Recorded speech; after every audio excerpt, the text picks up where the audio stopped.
우리에게는 다 소망이 있고 소원이 있고 간절히 원하는 것이 있지요. 그런 것이 없으면 세상을 살아갈 힘과 에너지가 나겠습니까? 다 원하는 것이 있는데 그런 본질을 하나님은 잘 아시기 때문에, 왜냐하면 사람은 하나님이 설계하셨거든요. 그래서 잠언에 소망이 더디 이루어지면 그것이 영혼을 상하게 하나니 소원을 이루는 것이 생명나무니라, 이렇게 말씀하십니다.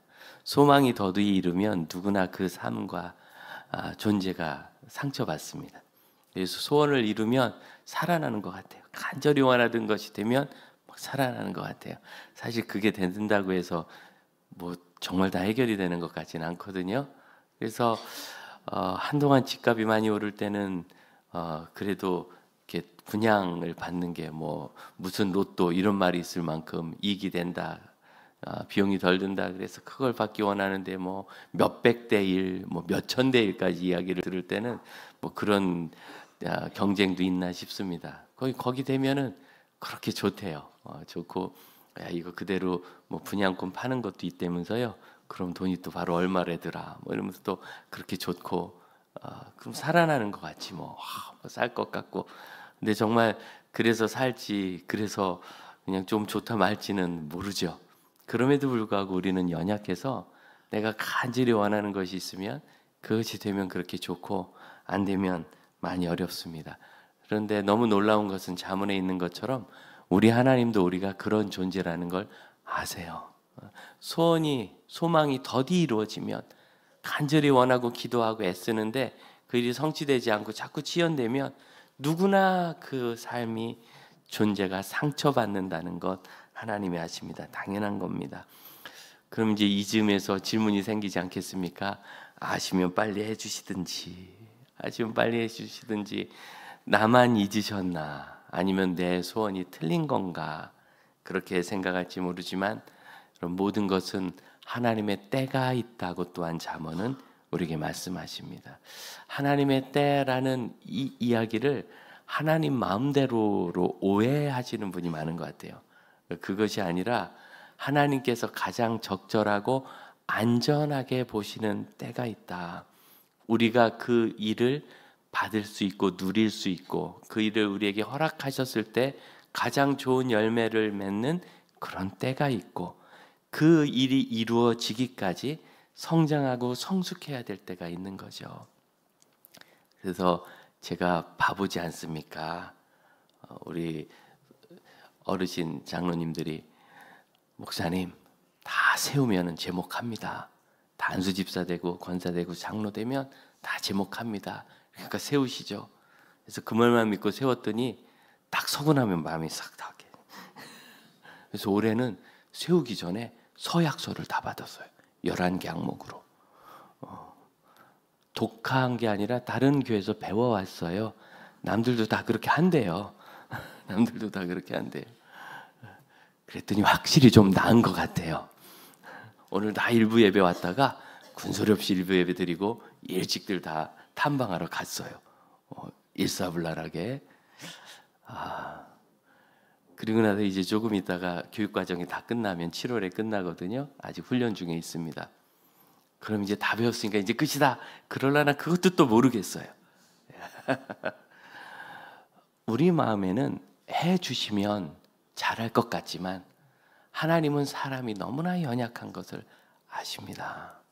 되고 나면 마음이 바뀌는 거예요. 과연 제가 목사가 된 다음에 이렇게 수십 년 사역을 한 지금이 더 제 마음이 진실하고 경건한지, 목사가 되기 전에 목사가 되기 위해 훈련을 받고 기다리고 노력할 때 제가 더 경건한지 잘 모르겠습니다.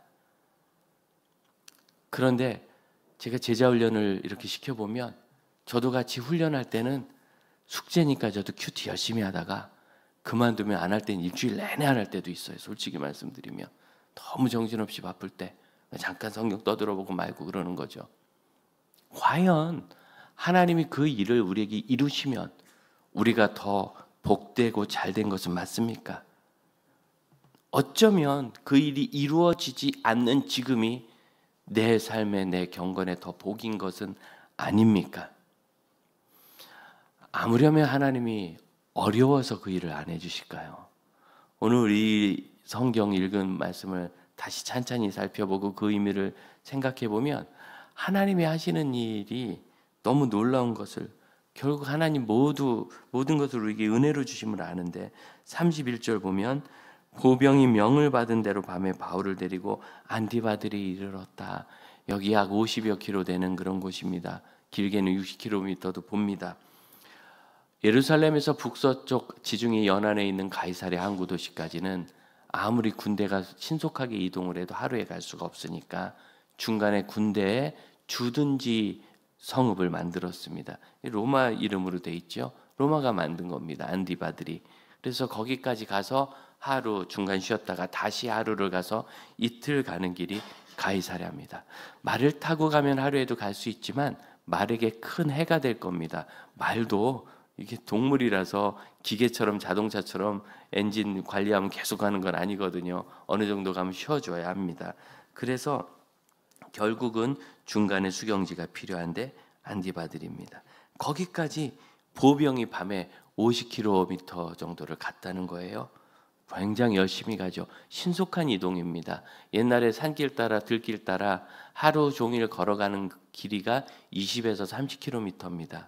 그 2배 가까운 거리를 간 거니까 굉장히 신속하게 로마가 원래 군사도로를 잘 닦아놨고 그리고 옛날 사람들은 원래 걸어서 이동하니까 걷는 것들 잘해 걷고 뛰는 걸 그래서 그런 상황이기 때문에 이렇게 갔어도 아주 신속한 이동입니다. 그 다음에 보면 이튿날은 기병이 가면은 바울을 마차에 태워갔으니까 한 5시간 정도 이렇게 해서 이동을 해서 그 다음날 이렇게 갑니다. 여러분 딱 봐도 바울이 이동하는 이 과정이 아주 신속하죠. 지금 바울이 왜 이동을 하고 있죠?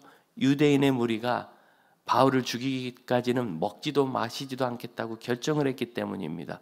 먹지도 마시지도 않겠다는 얘기는 나중에 시간 봐서 바울을 살해하겠다는 뜻이 아니라 신속하게 2, 3일 이내 적어도 하루 이틀 이내 바울을 우리가 꼭 반드시 죽이겠다 이렇게 결심한 거예요. 그래서 지금 신속한 피난이 필요하고 또 하나는 이제 예루살렘에서 5번 방문한 사역을 다 끝쳤으니 이제 바울은 로마를 향해 가야 되기 때문에 로마로 가는 새로운 길을 출발하는 겁니다. 이제 바울은 아마 다시는 예루살렘에 오지 않은 것 같습니다. 모든 사역을 끝내고 이동하는 이 일을 때가 되니까 하나님께서 이렇게 신속하게 하지 않습니까? 그 다음 보십시오. 33절 그들이 가이사랴에 들어가서 편지를 총독에게 드리고 바울을 그 앞에 세웠다. 이 편지는 무엇입니까? 25절을 보면 또 아래와 같이 편지하였으니 글라우디오 루시아 이 사람이 천부장입니다. 유대 전체를 관할하던 총독은 가이사랴에 있고 예루살렘을 종종 방문하며 예루살렘에는 그 위임을 받은 천부장이 책임자로 있는데 아주 지체가 높겠죠. 지금도 1000명의 리더면 군대에서 아주 계급이 높은데 고대 시대는 딱 지금의 10분의 1이거든요. 아주 직책이 높은 사람입니다. 글라우디오 루시아가 총독 벨릭스 가까에게 편지하는 그런데 이 천부장은 바울을 지금 어쨌든지 체포한 상태가 된 거예요. 본인이 원했든지 안 했든지. 그래서 체포한 죄수를 보내는 것이기 때문에 바울이 어떤 혐의를 받고 있습니다 하는 이야기를 해야 맞는데 너무나 놀랍게 29절 고발하는 것은 그들의 율법 문제에 관한 것이요 한 가지도 죽이거나 결박할 사유가 없음을 발견했습니다. 이 지금 변호인이 하는 얘기를 하고 있어요. 하나도 죄가 없습니다. 그럼 풀어주든지. 근데 지금 풀어줄 상황이 안 돼서 일단 그쪽으로 이송을 합니다. 이렇게 총독이 판단하시라고. 이래서 바울이 지금 받은 편지는 뭐냐면 지금 체포한 그 사법집행관이 이 사람은 무죄인데 어쨌든 보냅니다 하는 편지를 가지고 간 거예요. 놀랍지 않습니까? 그 다음은 더 놀랍습니다. 34절 총독이 있고 바울도 어느 영지 사람이냐 물어 길리기아 사람인 줄 알았다. 그가 로마의 길리기아 지후 다소라는 읍 출신이었어요. 큰 성읍 출신입니다. 그러니까 그는 태어나면서 아주 중요한 도시에서 더구나 로마 시민으로 태어났습니다. 태어나면서부터 로마 시민이 있어서 상당한 권한과 안전을 보장받았습니다. 그래서 지금 바울이 이렇게 안전하게 이송될 수 있었습니다. 이것도 그냥 우리 아버지가 뭐 잘해서 공을 세워서 로마 시민인 줄 알았더니 때가 되니까 정확하게 쓰임받아서 더 놀라운 건 35절 말씀입니다. 같이 한번 읽어볼까요? 이르되 너를 고발하는 사람들이 오거든 내 말을 들으리라 하고 헤롯 궁에 그를 지키라 명하니라. 감옥이 아니라 헤롯의 궁의 연금 상태요. 내 말을 들으리라. 저는 이 단어에 오늘 좀 집중하게 됩니다. 내 말을 들으리라. 이거야말로 전도자 바울이 제일 원하는 거죠. 우리 전도하러 다녀봤지만 누가 당신의 말을 좀 들려주십시오 하는 것 그런 적 있나요? 제 말을 좀 들어주세요 이렇게 부탁을 하고 다녀야 되는 거잖아요. 그런데 지금 이 지체 높은 유대 지역의 총독이 의미가 있잖아요. 예루살렘이 그 소속이고 유대와 사마리아와 팔레스타인 지금 블레셋의 땅과 그리고 골란공 건너 있는 이두메 지역까지 다 그의 관할에 있습니다. 더구나 총독이 다스리는 가이사랴는 북쪽으로 올라가서 시리아와 메소포타미아 지금의 이란 지역 페르시아까지 뻗어나가는 무역로, 남쪽으로는 인도까지 흘러갈 그런 무역로, 그리고 애굽으로 가는 모든 군사와 정치적 이동로에 초점 모이는 항구가 가이사랴예요. 그래서 저희 영향력이 대단한 도시의 그러한 지역의 총독인데 그가 바울의 말을 듣겠다고 결정을 하고 있습니다. 물론 총독은 조사를 위해 듣는 거지만 바울은 당연히 자기 신앙을 변증할 수밖에 없기 때문에 복음을 이야기하게 되겠죠. 이 모든 일이 마치 한순간처럼 지나갑니다. 한순간처럼. 하나님께서 우리에게 지금 허락하고 계시는 모든 일과 상황은 하나도 우연이 된 것이 없습니다. 우리가 여기 있는 5절을 살펴볼 때 그 안에 있는 수많은 하나님의 섭리와 계획이 한순간 마치 복잡한 시계의 부품이 일사불란하게 맞아서 1초도 틀림이 없이 그 시계에 초침이 돌아가듯이 바울의 개인의 삶의 역사가 이루어지는 것을 봅니다. 저와 여러분에게도 이러한 때가 있다는 것을 믿으시기 바랍니다. 그 일이 이루어지기까지 여러분 우리 하나님께 필요한 게 뭐겠어요? 우리는 어려운 게 뭡니까? 우리는 어려운 게 어디 출장을 가야 되는데 비행기가 안 뜨면 어떡하지? 그럼 못 가는 거죠. 좋은 여행과 모임, 교회 체육대회가 있는데 비가 오면 어떡하지? 날씨 안 되면 못 가는 거죠. 지금은 내가 컨디션이 괜찮은데 그때쯤 컨디션이 아까워 안 좋아지면 어떡하지? 그럼 못 가는 거죠. 우리는 우리가 해결하지 못하는 자연현상과 사회적 문제와 오늘도 제가 기독신문을 잠깐 넘겨보다가 광고가 크게 났는데 성지순례 완전히 열렸습니다. 이스라엘 대모집 보고 막 웃었어요. 그 광고를 낼 때는 이렇게 2주째 저런 심각한 폭탄을 주고받을 줄은 몰랐겠죠. 못하는 거예요. 사업도 망하는 거고. 우리는 이런 게 어렵죠. 그런데 여러분 하나님께 그런 게 어려우시겠어요? 하나님께 어려운 일이 그런 일이겠어요? 우주를 창조하신 하나님. 어쩌다가 양자라는 게 있다 그래서 이 도대체 언제 양자 하나 하기로 봤더니 저는 탁구 선수 전향자를 하는데 이 양자가 뭔가 보니까 이게 원자보다 더 섬세한 그 속에 있는 정말 설명할 수 없는 그런 오묘한 존재인데 그러면서 결국 모든 물질의 최소 단위가 원자라고 우리가 알았는데 그거보다도 더 작은 단위가 있고 그 단위를 계산하는 것 자체가 무의미하고 그리고 이 원자의 조직 자체도 원자와 원자 사이가 이렇게 두 개 딱 붙은 줄 알았더니 인력으로 묶여있는 공간인 거예요. 그 공간을 묶고 있는 그 힘을 깨뜨려 쓰는 것이 원자폭탄이잖아요. 그래서 이 모든 것을 정말 원자 단위로 압축하면 공간 없이 압축하면 여러분 놀랍게 우주가 야구공만해진대나 탁구공만해진대나 그런 데입니다. 우주가 요만해진대 원자 단위로 압축하면 나도 이렇게 멀쩡한 몸인 것 같지만 이거 원자 단위로 압축하면 이거 다 공간이랍니다. 제 얘기가 아니고 과학자들 얘기예요. 저는 그걸 읽으면서 하나님이 창조하신 게 정말 맞구나. 이게 사람이 상상으로 써낸 게 아니구나. 생각해 보세요. 요만한 거 얼마든지 조물락조물락 하겠죠. 우리는 우주가 너무나 크고 광대하여 손도 댈 수 없지만 우리 하나님께는 그 모든 것이 너무나 쉬운 일입니다. 그런데 하나님께 어려운 것이 하나 있죠. 딱 하나. 그분이 사랑하신 피조물 바로 우리입니다.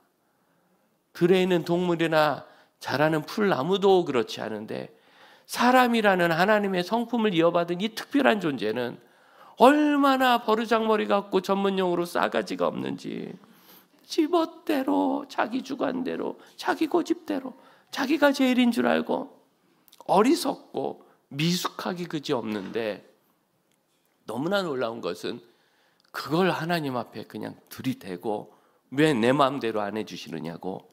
그렇게 하시지 않으면 하나님 앞으로 좋지 않을 줄 알라고. 그럼 작정 기도가 그런 거잖아요. 내가 작정했으니까 이 작정이 끝날 때까지 해내라는 게 작정이. 주여 꼭 들어주옵소서. 만일 들어주시지 않으면 저도 다 생각이 있습니다. 이러는 거예요. 여러분, 우리 안에 있는 이 악함과 연약함을 신뢰해서는 안 됩니다. 세상이 그렇게 단순하게 해주시면 해결되는 일입니까? 하나님이 안 해주셔서 지금 내가 이 모양입니까? 오래전에 저도 숨도 못 쉴 만큼 억울했던 때가 있습니다. 너무너무 억울해서 막 졸도하겠더라고요. 30대. 그러고 났는데 다음날 소식을 들으신 늘 저를 위해 기도해 주시던 다른 교회 권사님 한 분이 밥을 사주시면서 목사님, 참 뜻밖의 얘기를 하셨어요. 얼마나 억울하시겠어요. 이럴 줄 알았더니 목사님, 바람이 불어오면 납작 엎드리셔야 합니다. 바람은 하나님이 내시는 거죠. 여러분이 바람을 만드십니까? 선풍기 말고. 바람이 불어오면 납작 엎드려야 합니다. 얼마나 마음이 상하든지. 저는 목사잖아요. 예, 목사는 우리 스승님들께 자존심으로 사는 거라고 배웠어요. 당신은 하나님이 세운 종이라는 걸 잊지 말고. 그런데 가만 생각해 보니까 그 어느 하나 하나님이 모르시는 게 있나요?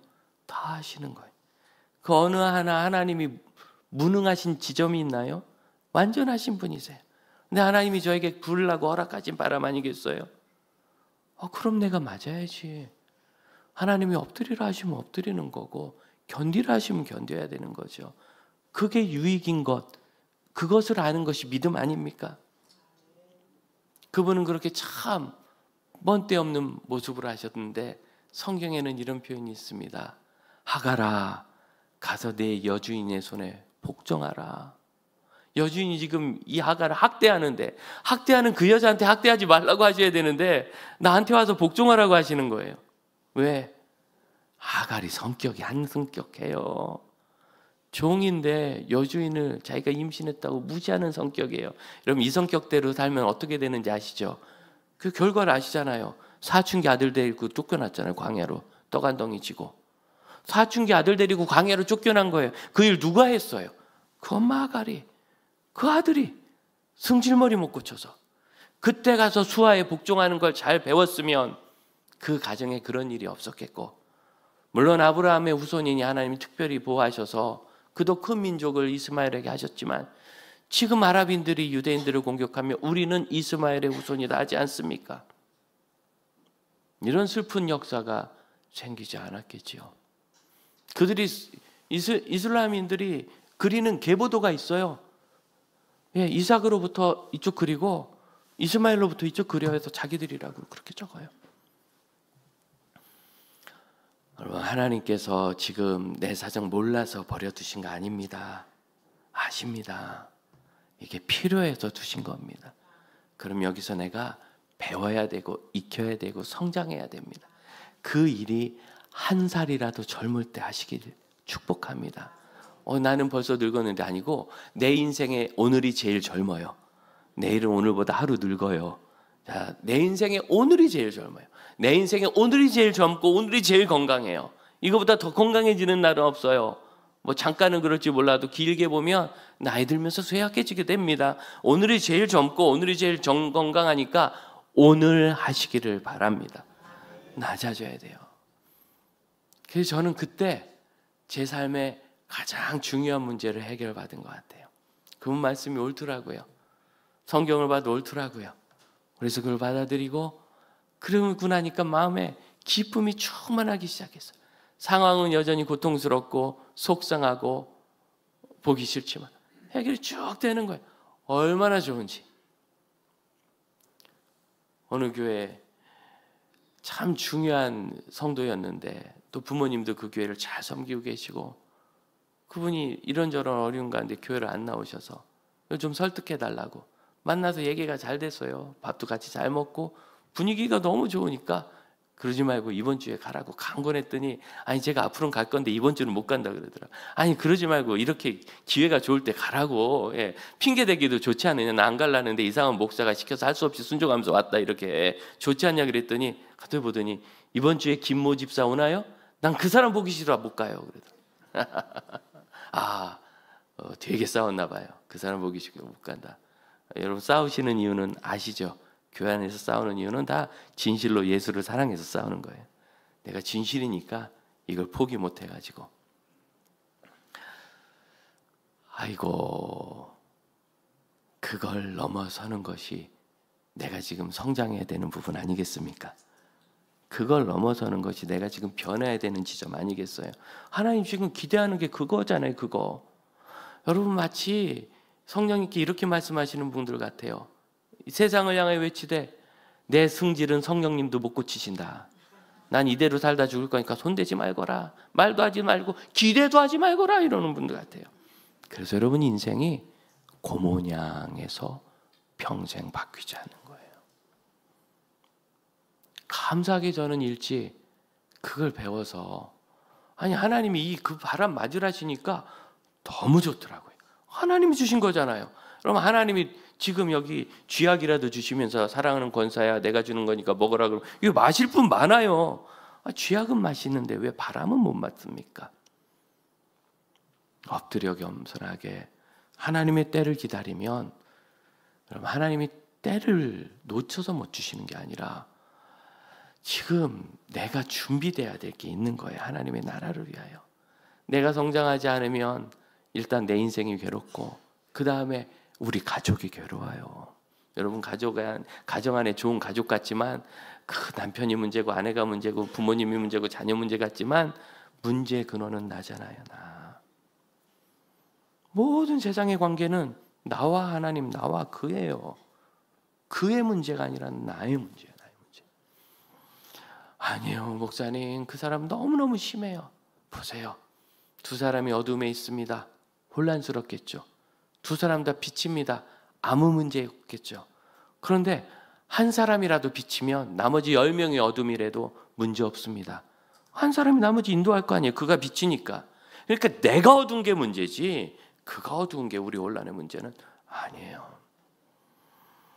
사도 바울의 이런 놀라운 형통을 주시기까지 하나님이 형통함을 주시고 인도하시기까지 하나님의 때가 이루어지기까지 그 때가 이루어졌더니 그 벨릭스가 사악한 총독이거든요. 그 사악한 인간이 내 말을 듣겠다 하고 예고하고 기다리고 있어요. 그럼 이것이 형통입니다. 그는 자기의 통치자로서의 임무를 수행하겠지만 바울은 전도자로서의 사명을 수행하게 될 겁니다. 그 일은 11절부터 시작된 거죠. 이 11절을 가슴에 새기셔야 합니다. 같이 읽어봅시다. 그날 밤에 주께서 바울 곁에 서서 이르시되 담대하라. 내가 예루살렘에서 나의 일을 증언한 것 같이 로마에서도 증언하여. 바울이 예루살렘에서 증언했을 때 이미 적어도 5차 이상 증언했을 때 아무 변화가 없는 것 같지만 그때 변화가 없었으면 왜 예루살렘에 예수 믿는 제자가 그렇게 많았겠어요? 다 변화가 있었고 열매가 그 과정에 있었던 거예요. 하지만 바울이 그렇게 그리워했던 어떻게 생각하면 직장 동료예요. 공회원들. 바울 자신이 공회원이었고 거기서 자기가 앞장서서 예수를 받게 했었는데 그게 잘못됐다는 걸 깨닫고 이제 증언하니 그들이 돌이키기를 원하는데 이게 안 돼요. 신천지에서 돌이키는 사람들을 제가 만났는데 돌이키는 그 순간 그렇답니다. 눈물이 막 쏟아진대요. 왜 쏟아지는가?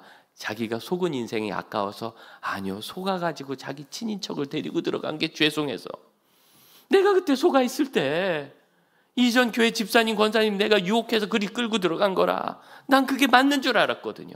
내 가족 내 친구들을 데리고 들어갔는데 이게 잘못된 걸 깨달았는데 그들은 어떡하나 그들은 어떡하나 비참함 그것이 바울에게 있지 않습니까?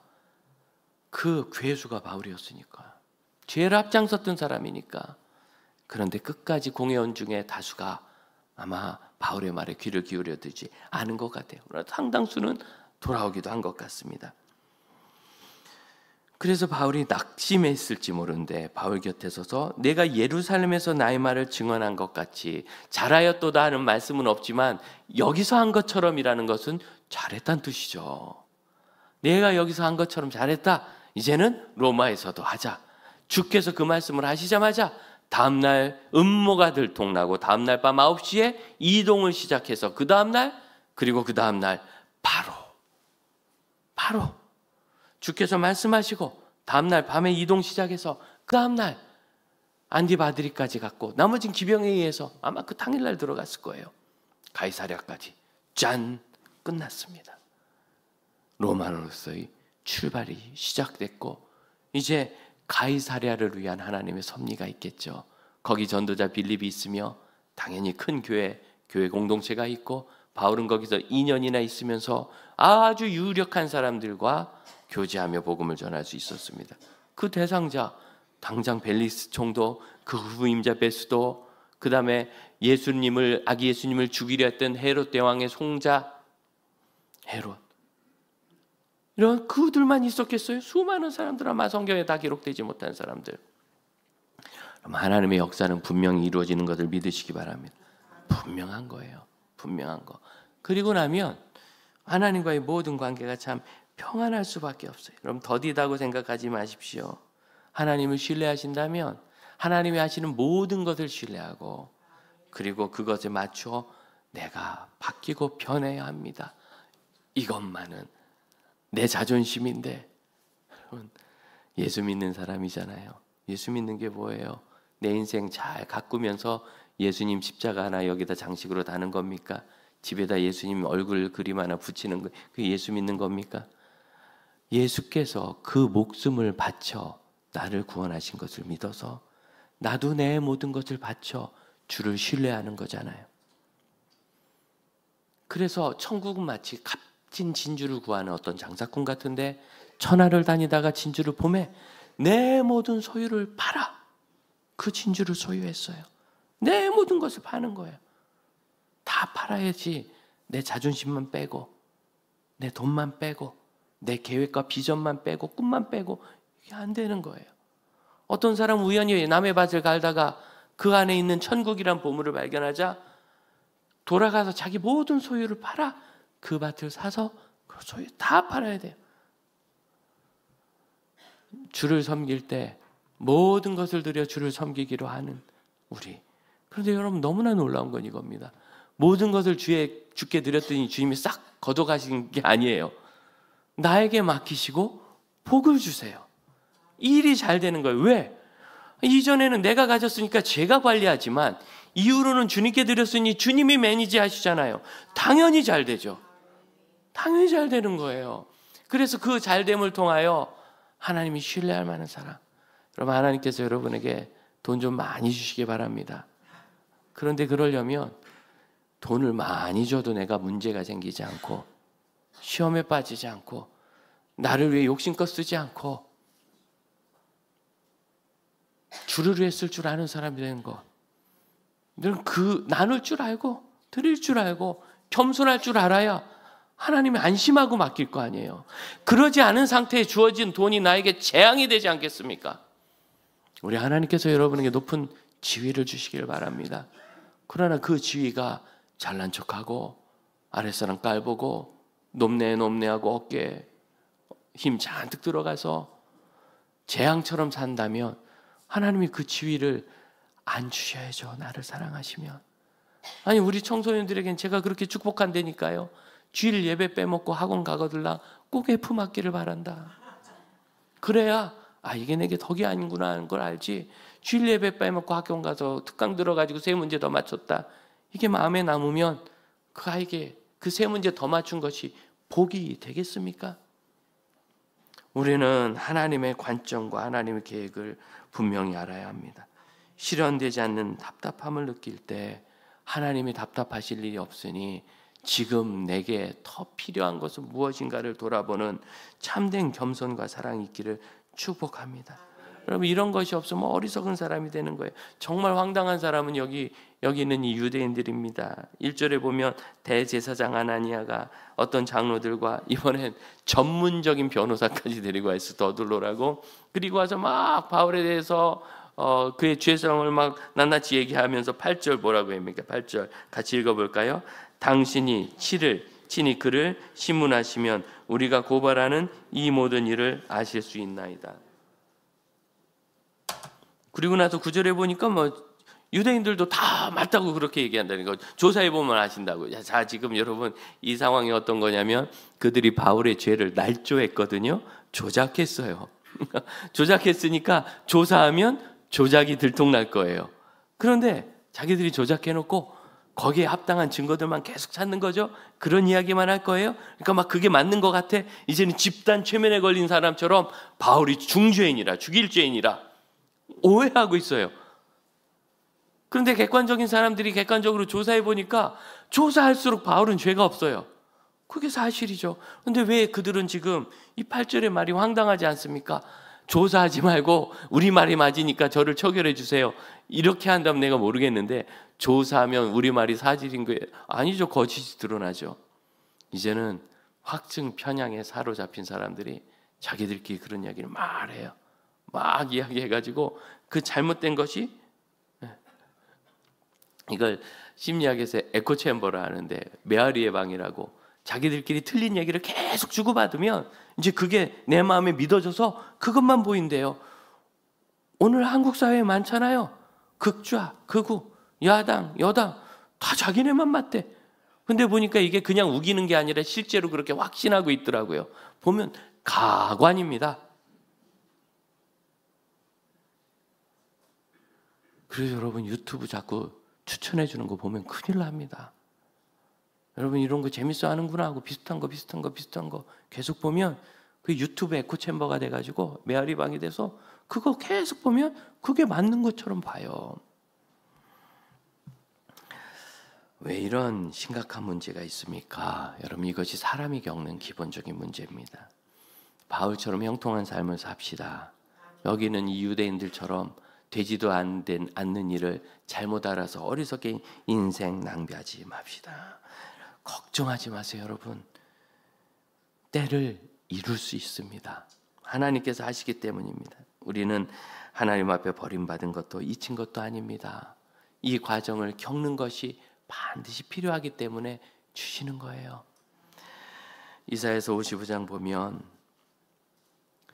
비와 눈이 하늘에서 내려 그냥 있다가 해 뜨면 말라서 다시 하늘로 올라가 수증기 되는 게 아니라 하늘에서 내리면 천하를 두루 다니면서 풀을 자라게 하고 나무를 자라게 하고 꽃을 피우게 하고 열매 맺게 하고 우리 같은 생물들이 마시고 먹고 살게 한 후에 다시 그가 수증기가 돼서 하늘로 올라가.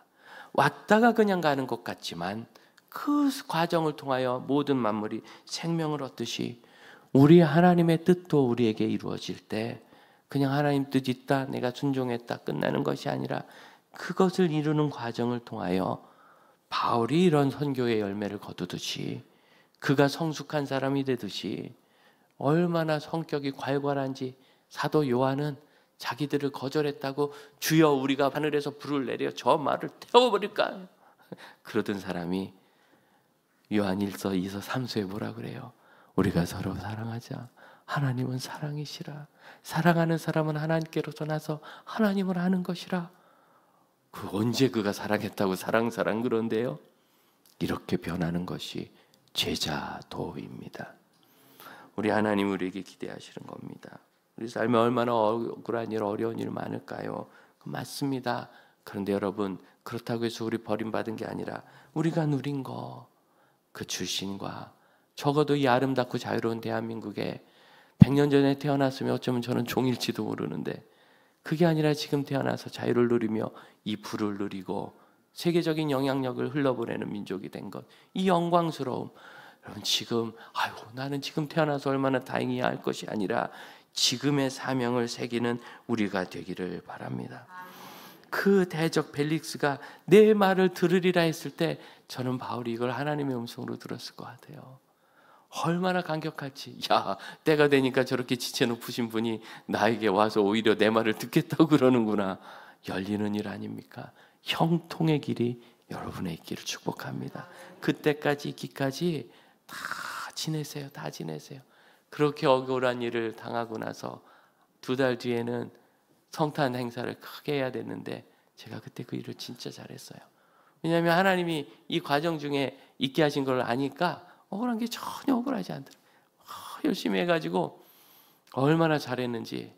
그때 제가 뮤지컬을 하나 창작을 했는데 45분짜리 뮤지컬이 짧다고 성도들이 아우성을 했어요. 그리고 그 앞뒤 프로그램까지. 왜냐하면 그 전에 하시던 분들이 아주 그냥 약간 이렇게 하셨거든요. 화가 너무 나셔가지고 담임 목사님이 이렇게 하려면 하지 말라고, 짜증난다고, 이렇게 해놓고 성도를 모았느냐고 막 야단을 치셨어요. 들어도 싼 야단이었어요. 그러면서 이제 다들 겁나니까 저한테 막내라고 맡겨가지고 맡았는데 저는 능력이 있나요? 그때 그 어려움을 제가 겪고 주님 앞에 엎드리기로 했을 때 갑자기 어디서 정말 천사 같은 그 연극하는 사람들, 음악하는 사람들, 근데 일이 안 풀려서 지금 무직인 상태예요. 그래서 그럼 제가 하는 것도 없는데 목사님 좀 도울까요? 그래가지고 뮤지컬 음악부터 조명, 연기자, 미술까지 싹 다 섭외해서 그것도 그냥 교통비만 받고 다 봉사했어요. 교회 일이라고. 어마어마하게. 솔직히 저는 한 게 없이 그냥 그 사람들하고 같이 있고 밤 늦게까지 밤새 그림 그리면 옆에 간식 타주고 사다 주고 집에 차 없으면 태워다 주고 잔심부름만 했어요. 저는. 그날 성탄 행사가 끝나고 뮤지컬 끝나고 다들 어안이 벙벙할 때 목사님께서 홍 목사 일어나라고 박수 쳐주라고 얼마나 잘했는지 모르다 하나도 안 기쁘더라고요. 나한테 미안하다 그래야지, 오해했으면. 그런 거 하지 말고. 그러나서 2주가 지났는데 저를 부르시더니 홍 목사, 하나님이 너를 크게 축복하실 거다 그러시더라고요. 크게 축복하시. 그래서 제가 여러분을 만났잖아요. 크게 축복받아서. 이렇게 아주 순진하고 아무것도 모르는 성도를 만나 제가 막 이렇게 잘난 척하고 얼마나 좋은지 몰라. 저보다 똑똑한 분 만나면 되게 힘들 텐데. 하나님 다 아십니다. 그때 그분의 일을 이루시기 위해서 겸손케 하실 수도 있고 기다리게 하실 수도 있는데 잊어버리신 거 아닙니다. 우리 잊어버리지 않으셨습니다. 버리신 것도 아닙니다. 지금 내가 채워야 될 겸손과 성숙을 주 앞에 구하십시다. 눈을 감으십시오. 나는 지금 어느 상황에 있습니까? 어느 상황에 있습니까? 어떻게 그것을 넘어서시겠습니까? 하나님이 지금 나에게 기대하시는 게 뭔지 여러분 아는데 놓지 않아요. 알아요. 그 모를 리가 없어요. 왜냐하면 성령이 우리 안에 계시기 때문에 끊임없이 가르치십니다. 내가 모른 척 하려고 하는 건 모르지만 우리 모를 수 없습니다. 주여, 주여, 제가 주께서 맡기신 일을 다 감당하고 하나님의 일을 하기를 원합니다. 제가 하나님 앞에서 성숙하는 믿음의 사람이 되게 하옵소서. 저 때문에 제가 힘들고 가정이 힘들고 교회가 힘들고 하나님의 나라가 힘듭니다. 하나님의 사람으로 바울의 이 형통한 시기가 오는 것을 소망하게 하옵소서. 함께 기도하겠습니다. 언제나 주님을 사랑하고 주의 역사를 기대하고 하나님이 하시는 것을 바라보며 내가 원하는 것만 바라보아 마치 메아리의 방에 갇힌 사람들처럼 어리석은 일로 갇힌 사람이 되지 말게 하옵소서. 우리 주께서 하시는 것을 늘 보기를 원합니다. 하나님의 나라의 일을 찾아가기를 원합니다. 주님, 오직 주님께서 저희를 아시오니 주님 저에게 가장 합당하게 행하실 때 그 합당하게 하심을 따라 사는 믿음의 사람들이 되게 하옵소서. 우리 자리에서 일어나게 찬양합시다. 내게 허락하던 모든 시련 우리를 더욱 강하게 하며 하나님의 나라 뜻을 이루게 될 것입니다. 내게 허락하신 시련을 통해 나의 믿음 더욱 강하게 자라나고 험한 산과 골짜기 지나는 동안 주께 더 가까이 나를 이끄시네. 내가 겪는 시련이 어렵고 힘겨워도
주님께서 하시는 일을 신뢰하고 믿나이다. 주의 능력으로 새롭게 됨을 믿사오니 제가 제 삶을 지고 넘어지지 말고 주께서 생명을 주어 저를 사랑하셨음을 믿고 제 모든 것 주의 뜻입니다 고백하며 주께 올려드리고 순종하여 하나님이 이끄시는 형통의 삶, 하나님이 쓰시는 쓰임받는 주의 자녀 되게 하여 주옵소서. 지금은 우리 주 예수 그리스도의 은혜와 하나님의 크신 사랑과 성령의 역사하심이 하나님의 나라를 섬겨 열심히 주를 보호하여 봉사하고 선교사님들 사람을 사랑하여 섬기기를 기뻐하고 또한 주께서 주신 사명대로 하나님의 나라, 주의 교회, 주의 가정 그리고 제 작은 몸과 제 몸이 담고 있는 공동체를 섬겨나가는 믿음의 자녀들 그들의 겸손함과 신뢰에 의해 이제로부터 영원토록 함께 하실지어다. 아멘.